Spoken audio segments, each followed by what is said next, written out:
Okay. Good evening, everyone. We are so excited to be here. I am Margarita Estrada, COO from Voyage Consulting and Business Solutions, and I am with our founder, Darlene Blanco. Darlene, take it away. Hey, Margarita. Hello, everyone. I'm excited to be here tonight. We are having some fun, having some good dialogue and conversation. We're excited to actually go live and invite everyone to relax, enjoy, be a part of the dialogue, the discussion. If you want to put some comments in, we will react to them. If you have questions, commentary, anything you want to share, we will engage with you. We're really excited to start our new After Hours series. We've listened, we've heard, we know you want to have dinner and relax first. We know you're busy getting the kids tucked away and taking care of maybe walking your pets and all the other things you have going on in your busy lives. So here we are accommodating you. Well, tonight's topic is about leading winning teams. And this is an article, Darlene, that you posted today on LinkedIn that I wanted to touch base on because, of course, I'm a team builder. So this article speaks close to my heart. And there are several points that I wanted to touch on. One of them is with regard to recruitment, where it says that leaders must hire the right talent to get the job done. And in hiring the correct talent, then is basically a guarantee that the team will be a success. However, I wanted to talk about personality. So the technical skills are easy to spot right away. Usually after a month, you could tell whether the person has the skills necessary to perform the job.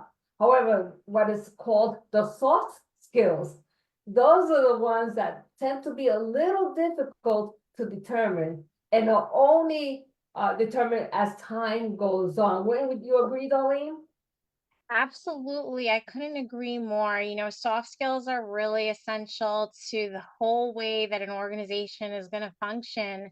I mean, when you look at how critical effective communication is in the workplace, just to be able to get one little task done, it goes a long way. And I think it's important when you're looking at the structure of the organization and how everyone communicates, the way that we're understanding each other.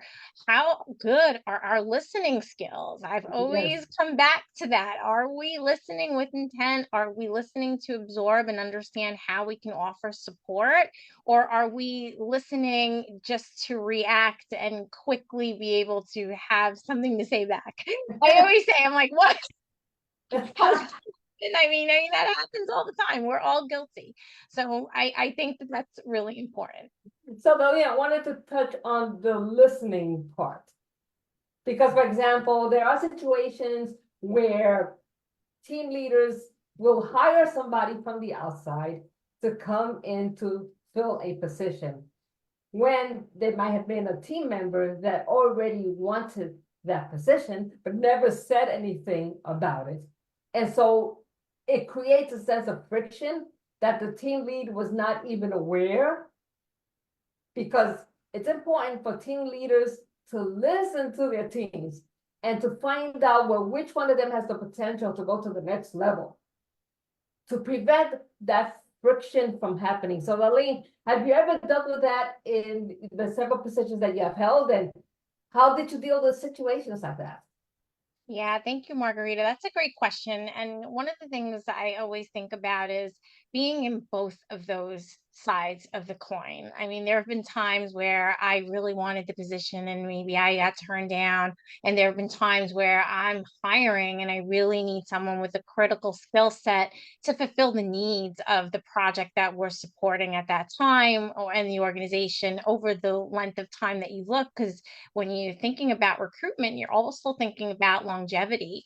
Turnover is really costly. And so you want to be conscious of like the right folks joining the team and being able to support them, grow with them, be able to help them, develop and then also, grow the organization with you. So there's a lot happening when recruiters are thinking about, well, who is the ideal fit?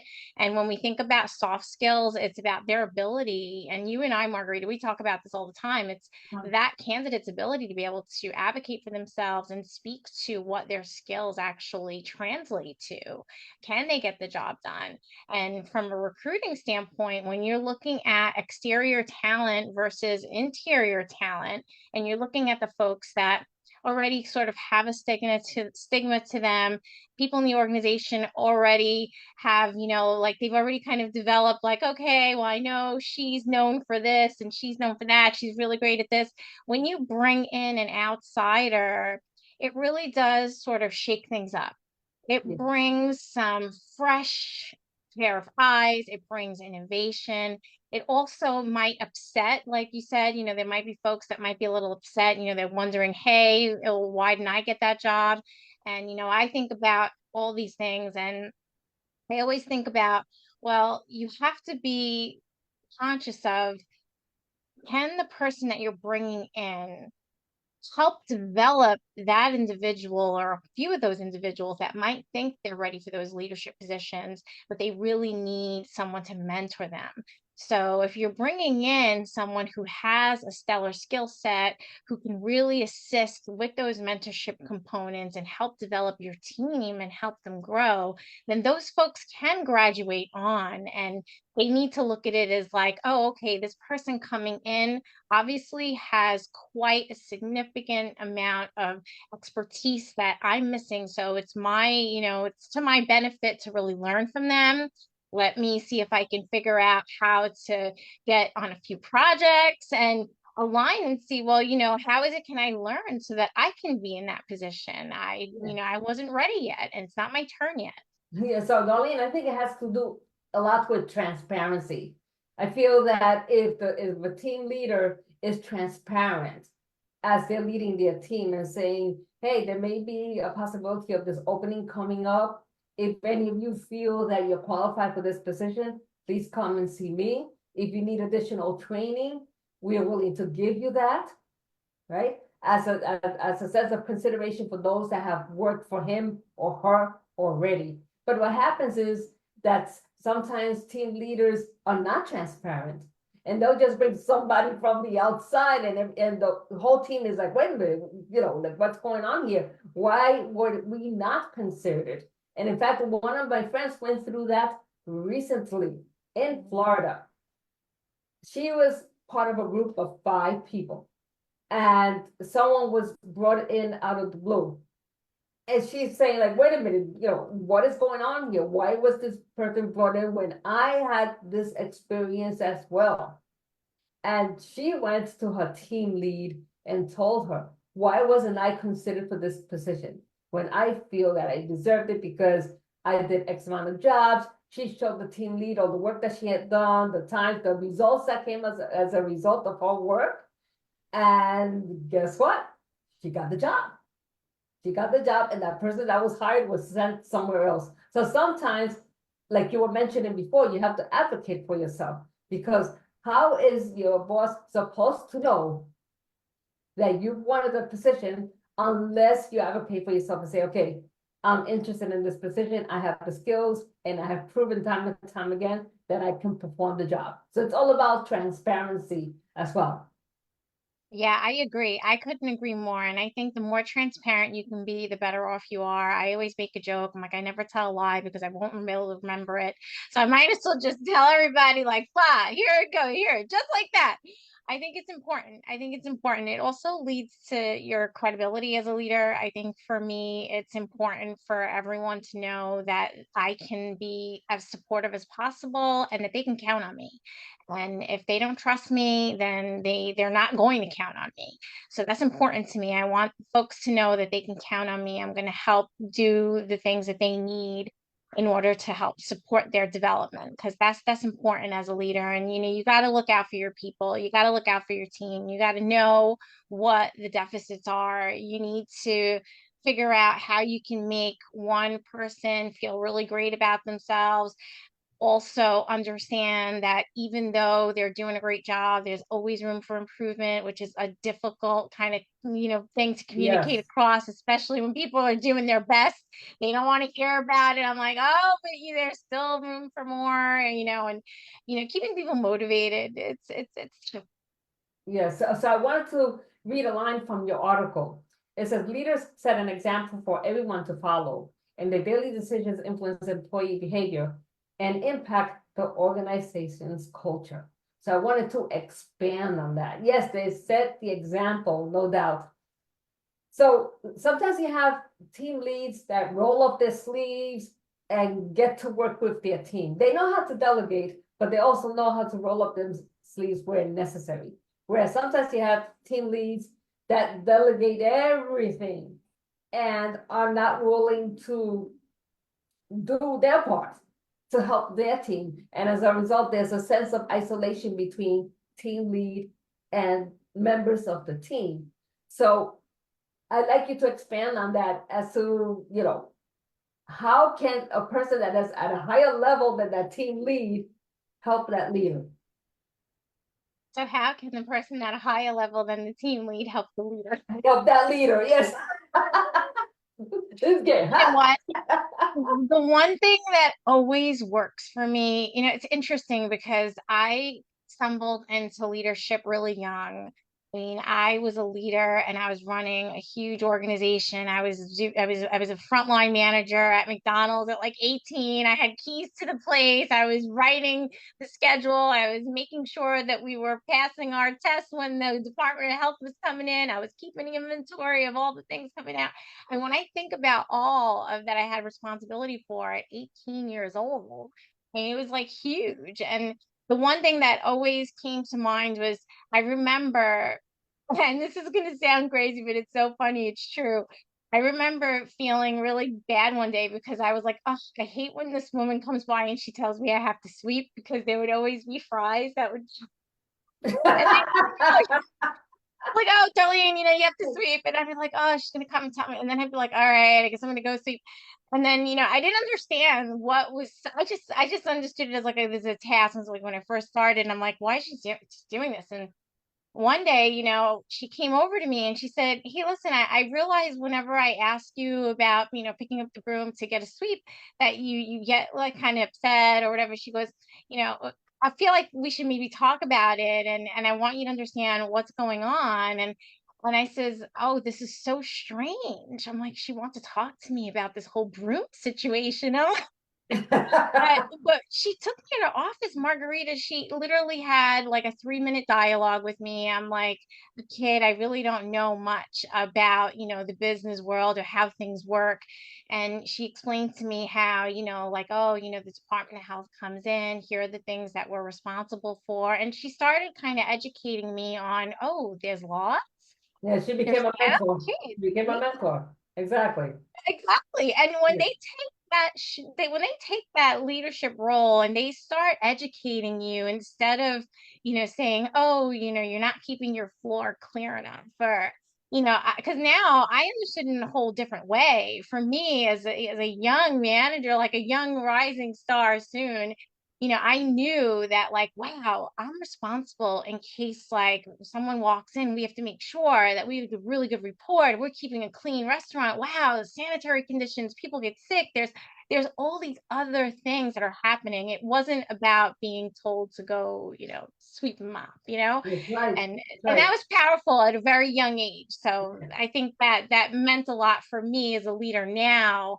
I always want to make sure my team members know why I'm looking at things, why it's important to me.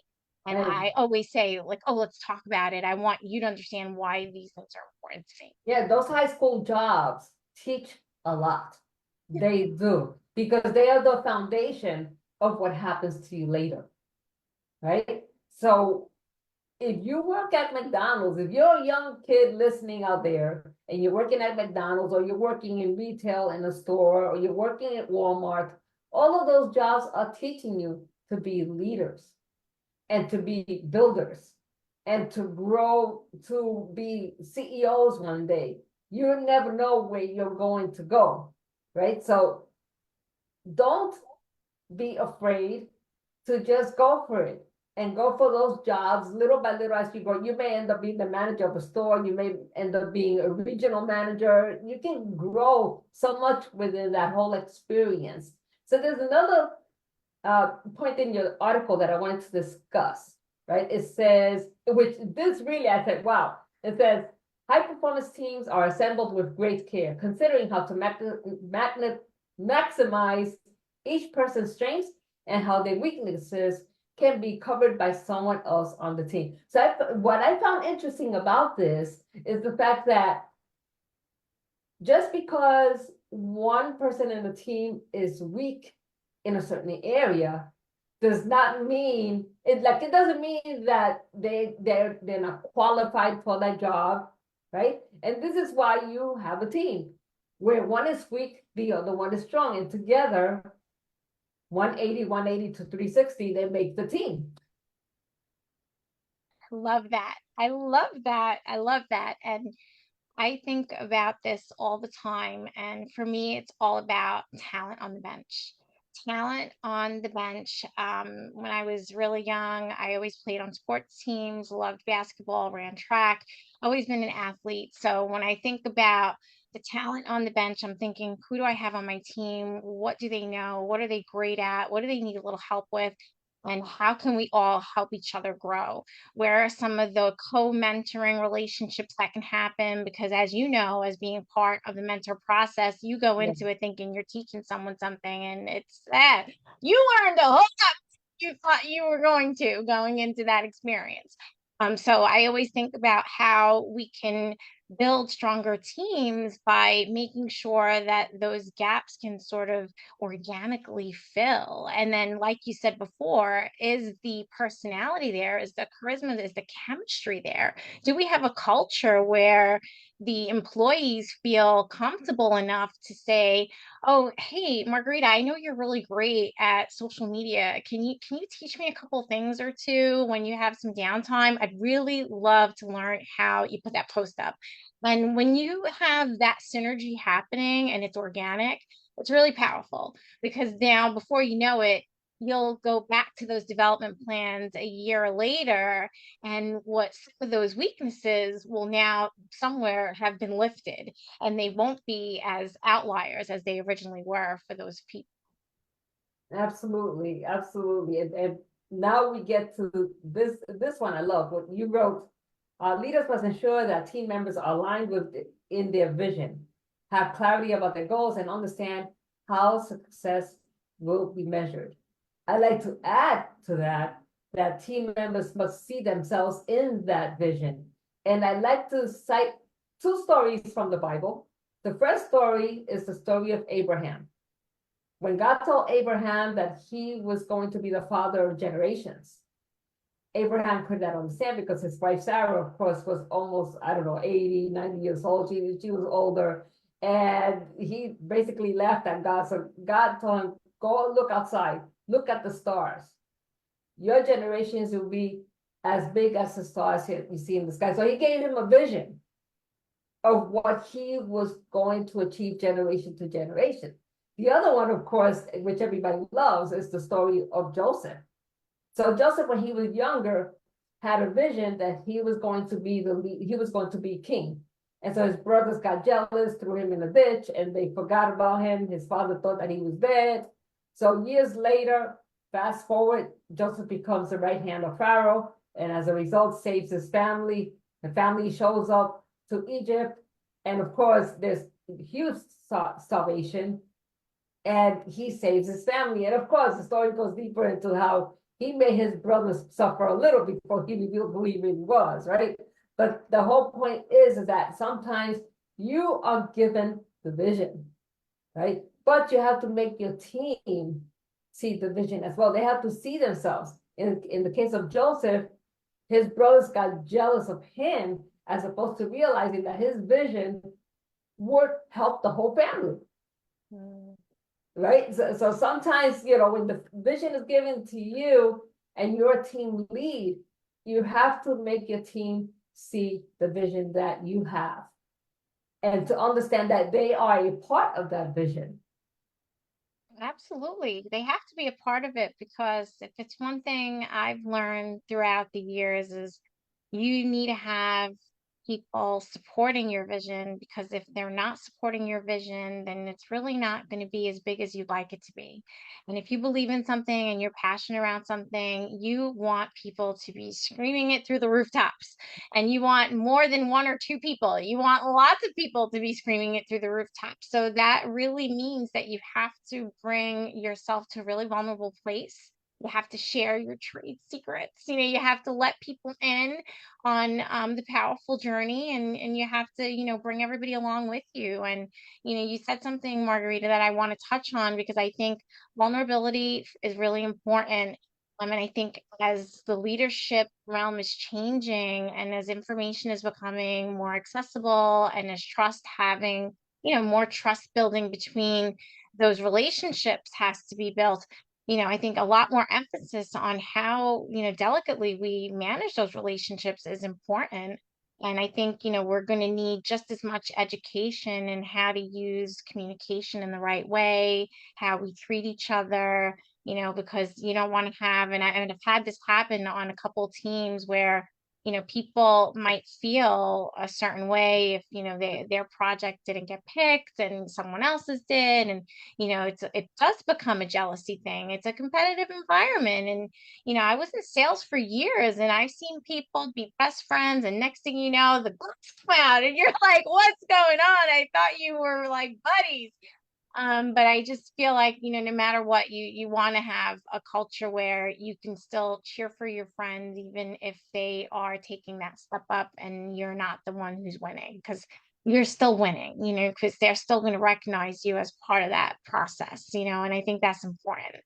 And as leaders realize more and more that they're developing teams, like the science says it, these young people, they have all the neurons. Yeah, Yes. over. We are like, so we need to just, like be really resilient in terms of how we are thinking about pouring into them, listening, respecting, and humbling ourselves. Because if we can do that, then you've reached a real high level of leadership because you don't have to worry about competitiveness and having to feel smarter or you just people just know that you are someone that's accountable and credible. Yeah, the authenticity is a big factor, right? As a team lead, you have to be authentic with your team. You have to create an atmosphere where they feel open and comfortable to say what's going on, to speak about their concerns. Because and there was a part in this article that you wrote that was very interesting, where you say that sometimes conflict is good because it leads to solutions. And that is so true because all these things rise up to the surface as a result of conflict.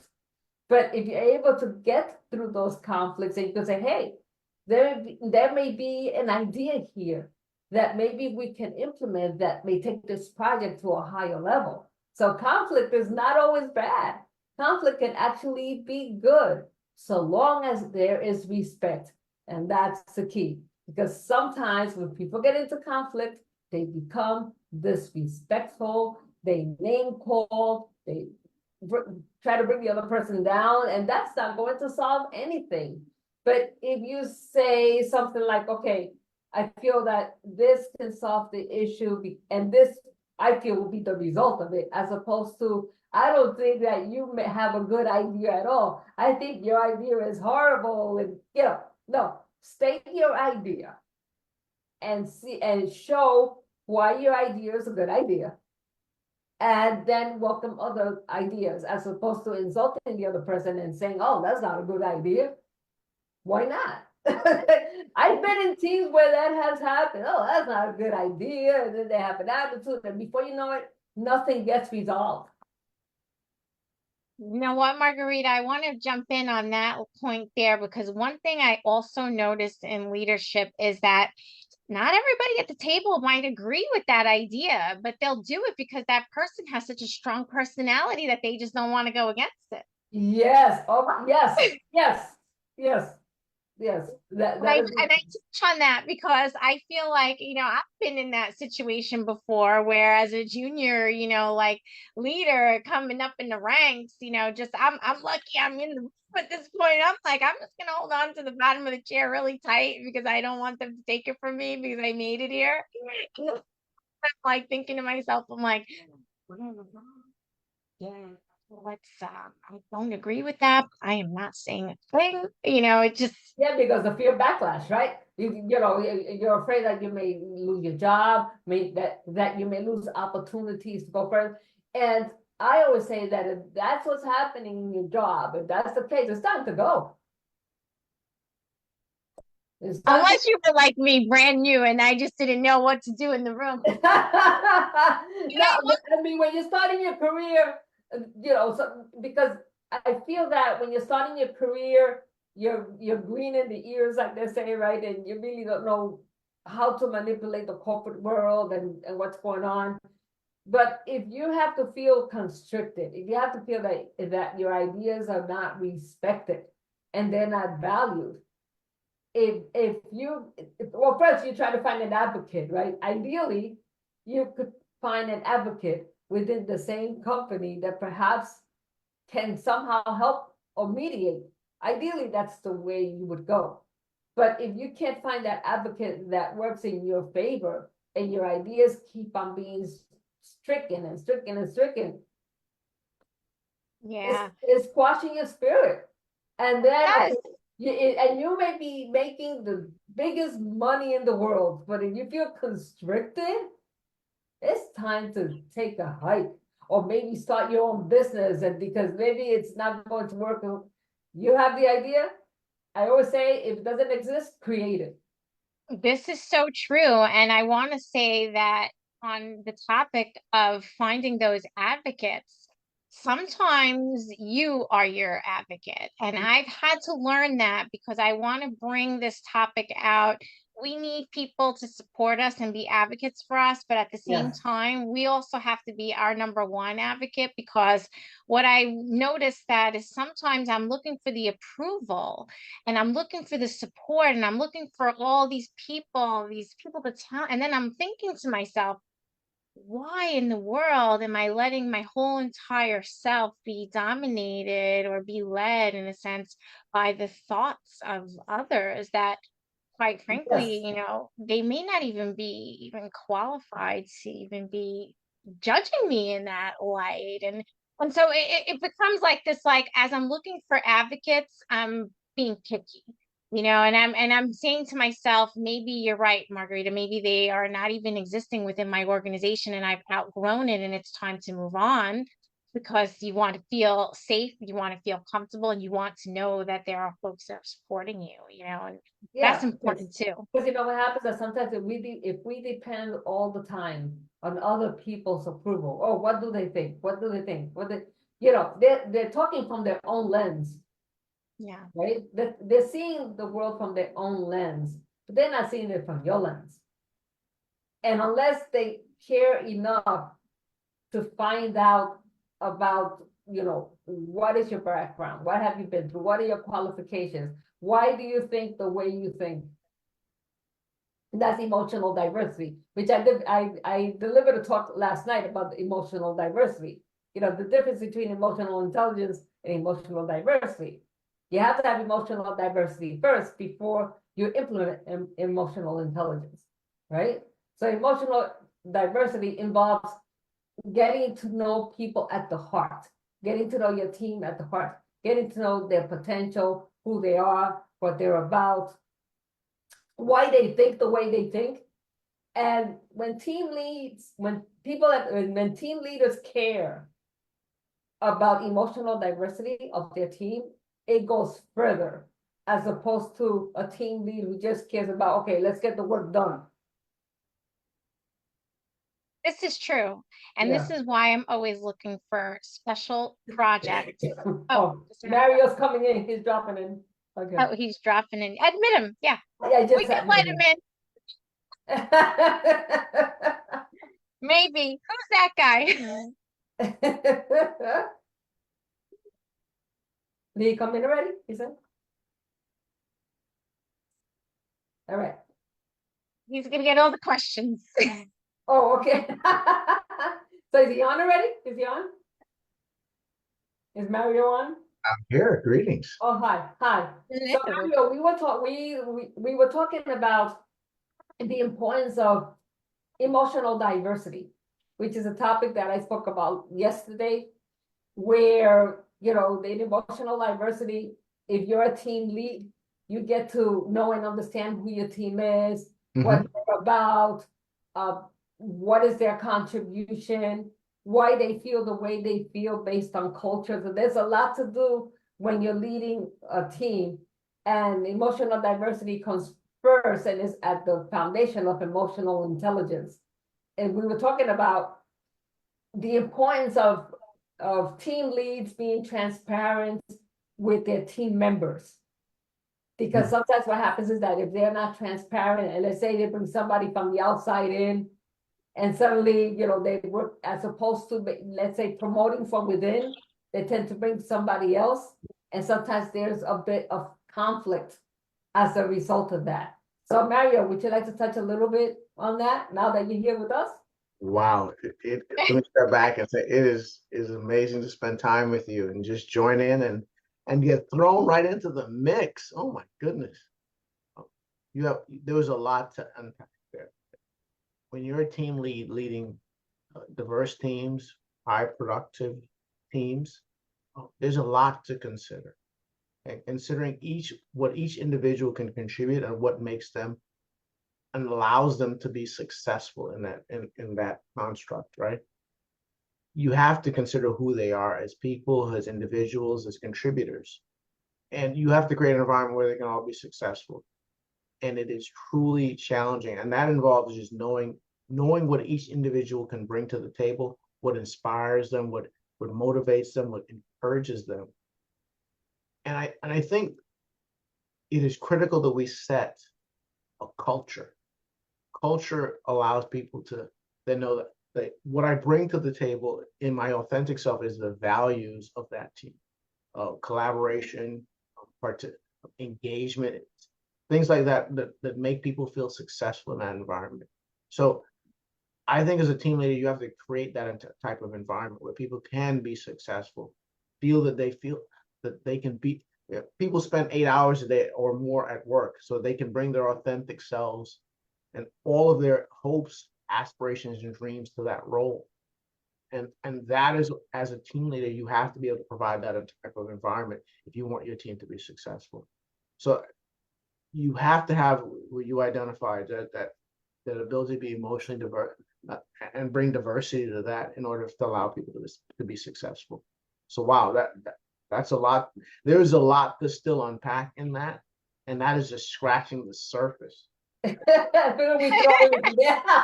is challenging. So Mario, but what about how about your thoughts on like when you hire externally versus internally, and how you help your people understand why you make those choices? Because that indeed is a balance, right? Because often when you go externally, you're trying to bring in something that your organization doesn't currently have.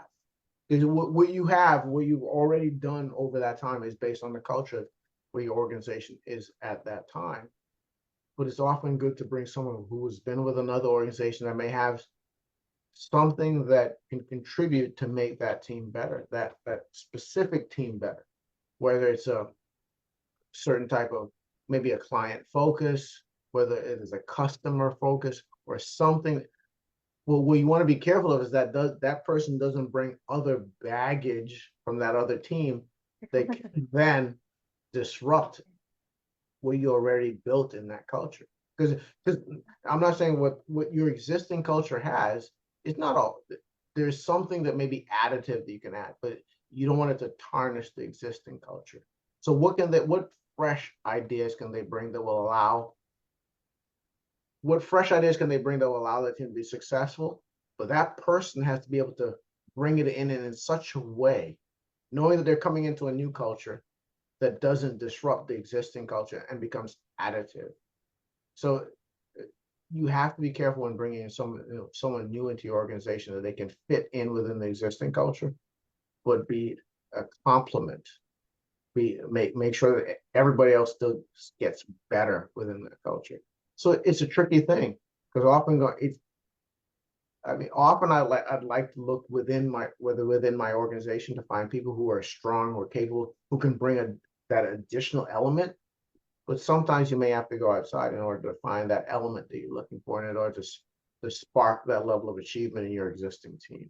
It's challenging. Having been in that space, you don't always get it right, but I think with a little bit of experience and practice, you get to you get the ability to identify people who can become catalysts within your existing organization to make them even more successful. Wow, these are some really good questions, guys. So Michael, the article that we're using, that we're referencing to, is the article that Darlene posted today. Boy is saying leading winning teams. So that's the article that we're referencing. So we were talking about how do you, for example, when you hire someone, you could tell if they have the technical skills right away, but the soft skills, because people can tell you anything in their application and they could say anything on their interview just to look good. So how do you tell when people have the soft skills that are essential for the job? Yeah, it's funny because Darlene and I've seen the articles you've written in your studies, your program, and those are off the charts. Just really deep thought leadership, just really doing deep research, well-founded, strong baseline of communication. Amazing work that you're doing, and I'm looking forward to reading this next one. But to your point, Margarita, wow, you're asking some really good questions here. I would say it's challenging to find the environments where you can allow people to be successful. I want to take a moment to kind of unpack that a little bit. So I may ask you to kind of pose that to Darlene for a moment. Just give me a moment to think about that, because you're asking some really, really deep questions here. Okay, so in the meantime, because Darlene and I already spoke about that, we just wanted to ask your opinion. So think about it for a second while I get into this next topic. Okay, please. Right? So in the article, Darlene talks about let's see over here, collaboration. So it says shared cognition in teams is not about every member knowing the same information, but about knowing who has the relevant knowledge and skills when solving problems. High performance teams collaborate well, even when disagreements arise. And then I like to add to that, because they have the eye on the prize. Right? Because they have the eye on the prize. So Darlene, can you elaborate further on that? I think collaboration is fun, but it's also challenging. And I think that it's like the same thing with stress. You need to have your high stressful days and your low stressful days, and they're all a part of leadership. But when it comes to collaboration, there's going to be those moments where folks are not going to get along. They're not going to see eye to eye. They are looking at and they stay stuck. And the key to making them unstuck, if you will, is to just kind of forward things along and, have this agreement up front where no hard feelings here. If we're not picking that strategy, you need to support such and such, and we're moving forward and we're going to shelf that. And maybe we will talk about it in the next quarter if it becomes something where, the budget opens up. I mean, and I think that as a leader, when you're clear about how the outcome is going to be, people won't have bad feelings, and they're going to know, okay, it's not me personally, it's not my idea, it's just this is how things are going to go, and they'll support their teammate, because if not, then we can't work together. And so that's a big part of it. And I've been part of collaborative teams and overseeing some where the conflict can get so thick that you're almost like, are you sure this is healthy for us? But on the other side of the coin is thought leaders that can really be mindful in understanding the way that others are thinking about things and taking a moment to stop trying to defend their idea, because I think that's what ends up happening. You spend so much time trying to really defend your side of the coin, your idea. You want to push your initiative, that you're not really taking the time to unpack and understand what it is that they're thinking in that in their way, and then look at all of the other variables that are going to be affected. And as a team, it's hard to do that because I've seen it. Passionate people, they get really stuck on things, but I've also seen that it's super amazing when they leave that heated conversation with high fives and resolution and an awesome strategy that probably it would be different than who knows what they would have came in with. Like I've seen it go down. I've been in rooms where I'm like really like, oh my goodness, is this okay? People get red, they have to take a break, and then they come back and they work out everything, and we end up with a great project. When you see people's faces becoming contorted, there's trouble. But isn't that what passion is about? Like you have a viewpoint of what your view is, but then you listen to what someone else's view is, but then you realize, how is the decision going to be made? And as long as you're comfortable, like that your voice was heard and that you were listened to, that your opinion was appreciated, it doesn't matter if your opinion is the final choice made.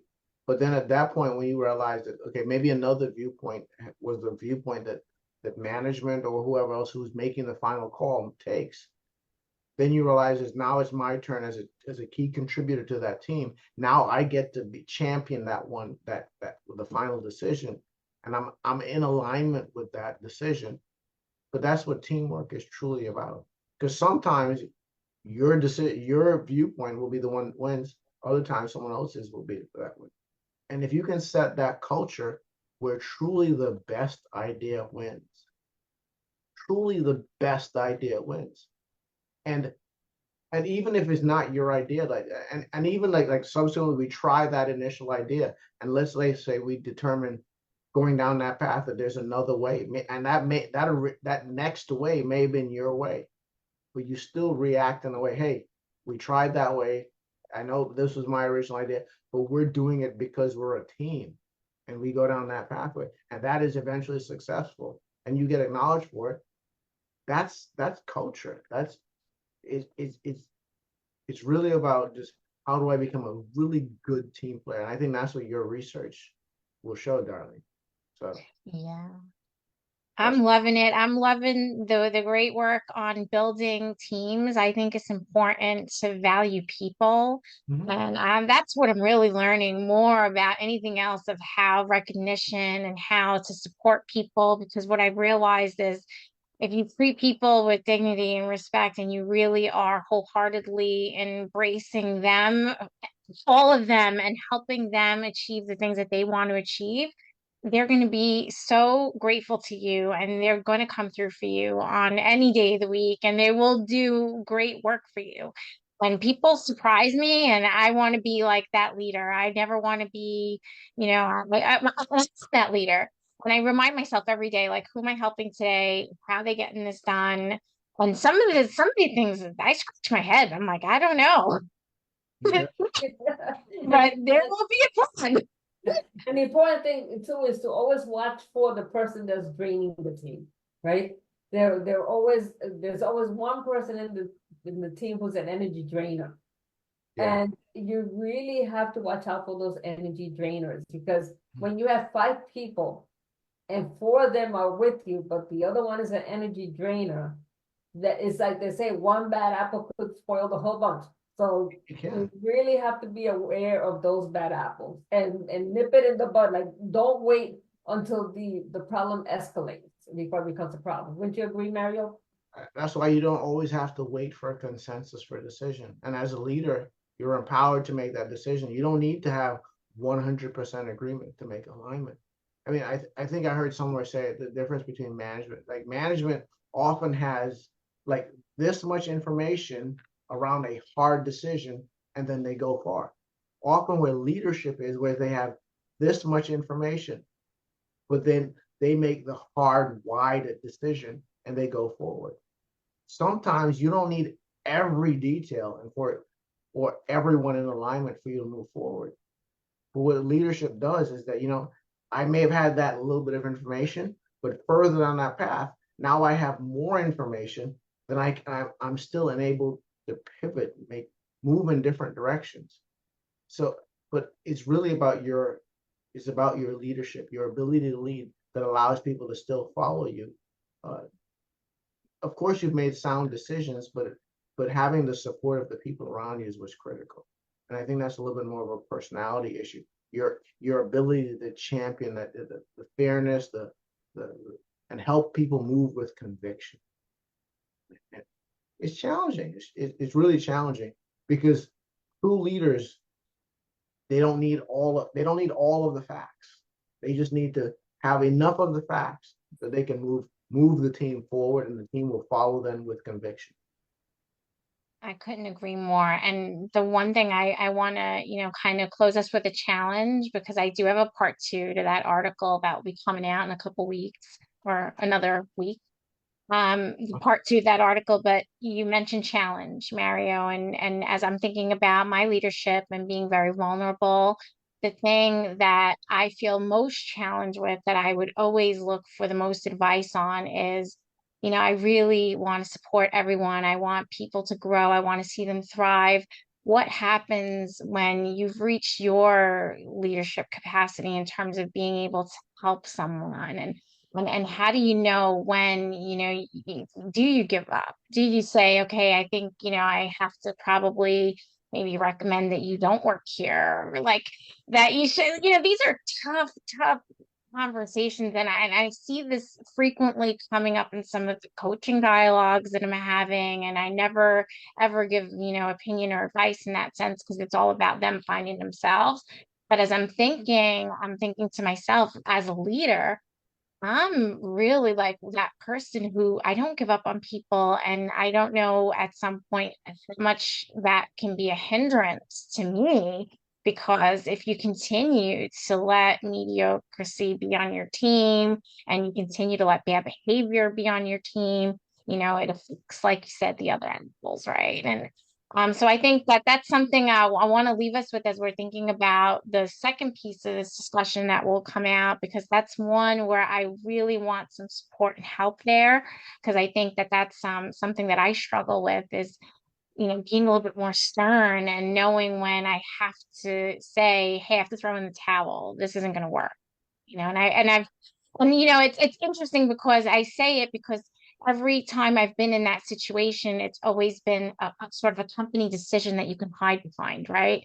You're like, oh, well, the organization is doing this.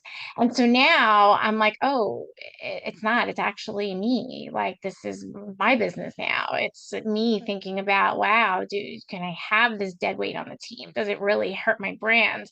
But when I really don't want to give up on this person, I really want to develop them. It's different. It's different when the onus is on you versus you being able to stand behind an organization's decision and hide behind that clock, So. Wow. Wow.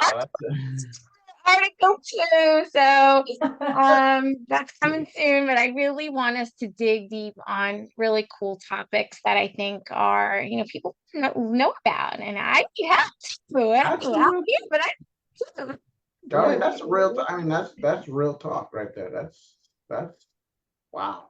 I mean, like, we could unpack that for the next hour, but I think, like you said, that's the teaser for next week. Stay tuned for part 2. Yeah. I had a few thoughts, but like, wow, I need to actually think about it further because, yeah, I'll have to think about that further. So, anyway, before we close, we have our next event is going to be in person, Monday, October 23rd, from 6 to 8 p.m. at Woodbridge Community Center, 600 Main Street. More details to come on that. Next week, we'll be with you again, but it will be at 8 o'clock, not at 9 o'clock. All right, so it'll be 8 o'clock. We're looking forward to speaking to all of you. Darlene, take it away. And that's it. Well, Margarita, I'm going to give it back because thank you for hosting us and for leveraging the article. I thought that was really awesome. I love sharing time, and going live will be a lot of fun so that we can let people know what we're thinking about, who we are, what we're up to. We want to hear from you. We want to learn more about the folks that are tuning in. So thank you for being a part of our session tonight. And Mario, would you like to say a few words before we say adios? I'm happy to be joining tonight. Thank you for waiting for me. I appreciate the time to share. These were some really impactful topics. Thank you, Darlene, for churning out some really good research, some really good articles. It's insightful, informative, and encouraging. So I appreciate all that both of you do in order to make myself and so many people around you better, and a lot better. Appreciate you. Hand it back to you, Margarita. Okay, so, well, Darlene has the power here to stop the meeting, so. Well, I'm the power to press the You're the end. power person, Here don't it you? Bye, y'all.